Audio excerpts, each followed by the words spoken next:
दोस्तों, आज हम लोग पढ़ने वाले हैं थाइमस ग्रंथि के बारे में। सबसे पहले हम लोग जानेंगे कि ये थाइमस ग्रंथि आपके बॉडी में, आपके शरीर में होता कहाँ है। ठीक है ना। तो ये थाइमस ग्रंथि जो है आपके छाती में होता है। कहाँ होता है? छाती में। ठीक है ना। ये दोनों फेफड़ों के बीच होता है। हमारे जो दोनों फेफड़े हैं उन दोनों फेफड़ों के बीच होता है। इसे ध्यान रखिएगा, दोनों फेफड़ों के बीच होता है। ठीक है ना। थाइमस ग्रंथि हमारे छाती में होता है और दोनों फेफड़ों के बीच होता है। देखिए, आपको बता दें कि थाइमस ग्रंथि का काम क्या होता है। थाइमस ग्रंथि का सबसे मुख्य काम है कि वो जो है लिम्फोसाइट का निर्माण करता है। ठीक है ना। लिम्फोसाइट, लिम्फोसाइट, यही लिम्फोसाइट जो आपके WBC में पाया जाता है, यानी श्वेत रक्त कण में, व्हाइट ब्लड कार्पोरस में, यानी कि WBC में पाया जाता है लिम्फोसाइट। उसी में ये उसी का जो है ये निर्माण करता है थाइमस ग्रंथि। ये लिम्फोसाइट का काम क्या होता है, तो आपको मैं ब्लड वाला जो चैप्टर पढ़ाया था उस ब्लड वाले में मैंने आपको बताया था कि लिम्फोसाइट का काम होता है जीवाणुओं से लड़ना, विषाणुओं से लड़ना। हमारे शरीर में जो भी जीवाणु या विषाणु प्रवेश करते हैं उनसे लड़ने का काम लिम्फोसाइट करता है। यानी कहने का मतलब है कि ये रोग प्रतिरोधक क्षमता उत्पन्न करता है आपके शरीर में। ठीक है ना। रोगों से लड़ता है। ठीक है ना, लड़ता है, लड़ने में हमारी मदद करता है। तो ये इसका मुख्य काम होता है थाइमस ग्रंथि का।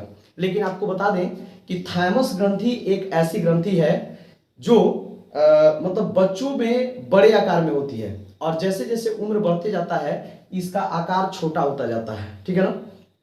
और युवा अवस्था जब हम खत्म कर रहे होते हैं, ठीक है ना, किशोरावस्था के बाद जो युवा अवस्था आता है, उस युवा अवस्था को जब हम खत्म कर रहे होते हैं तो उस अवस्था में थाइमस ग्रंथि क्या हो जाती है? एकदम विलुप्त हो जाती है।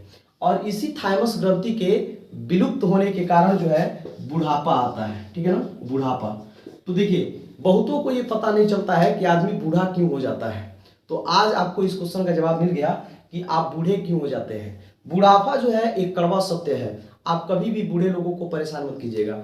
हम अपने गांव में या आप अपने आसपास भी बहुत सारे ऐसे बच्चों को देखते होंगे शरारत करते हुए, जो बूढ़े लोगों के साथ शरारत करते हैं। हम लोगों के गांव में क्या होता है कि आप लोगों के साथ भी ऐसा होता होगा।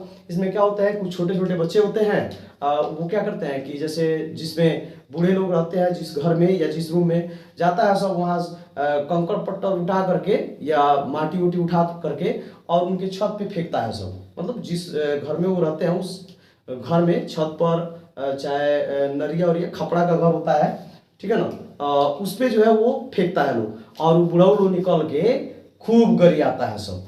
और वो गरियाता है जब बुढ़ऊ लोग, तो वो सब बचवा जो है उनके गाली को सुन करके खूब हंसता है लोग। तो ये सब मजाक करता है लोग। तो ये सब आपको करने की जरूरत नहीं है, क्योंकि बुढ़ापा सबके साथ आएगा और ये कड़वा सत्य है। क्योंकि जैसे जैसे आपका उम्र बीतते जाएगा वैसे वैसे आपकी थाइमस ग्रंथि जो है विलुप्त होती जाएगी, लुप्त होती जाएगी, छोटी पड़ती जाएगी। और ध्यान रखिए कि इसी थाइमस ग्रंथि के लुप्त होने के कारण जो है हम बूढ़े हो जाते हैं। अगर आपको जवान दिखना है तो थाइमस ग्रंथि को लुप्त मत होने दीजिए, लेकिन ये तो होना ही है क्योंकि ये सत्य है। ठीक है ना।